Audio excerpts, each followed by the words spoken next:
Hi, hello, I'm Bart. I'm one of the founders of Brick Traders Club.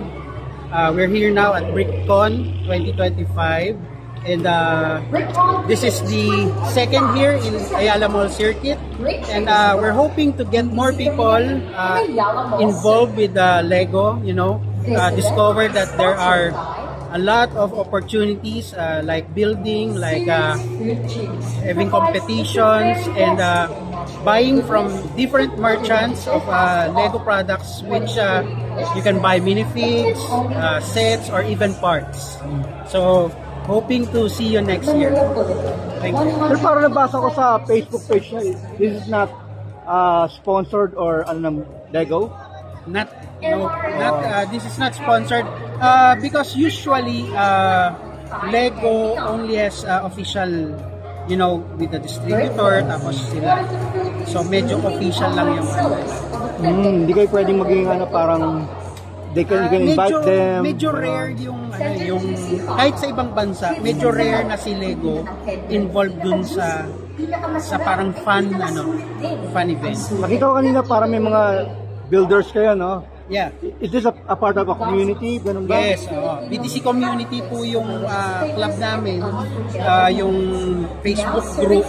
So nandun lahat yung mga opportunity to display, nag-share kami ng tips or mga news, yan, mga chismis sa mga bagong So mamaya magkakaroon ba ng mga talks dito?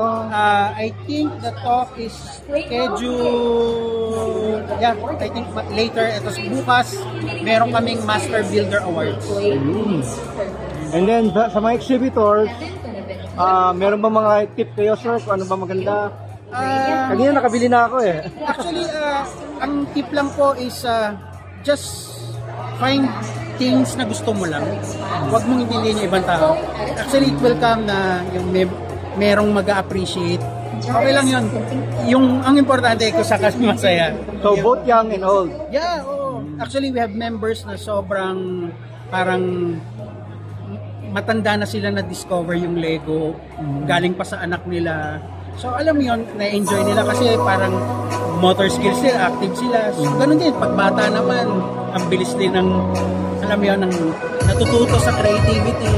So, talagang masaya. Kaya para hindi puro laging online, di ba? Hindi puro digital. Actually, yan yung isang initiative namin na sa family, mapuwasan yung online, yung mga gadget time. Actually, pagka bumili kayo ng Lego, you can share sa family. Yeah, one way of bonding, di ba? Yes, so, actually we have groups na family na members talaga. Ayun. Sir, one last thing. Can we do a shout out? On the count of 3, sigaw kayo ng What's Up Pilipinas? Sige. 1, 2, 3. What's up Pilipinas? Yun.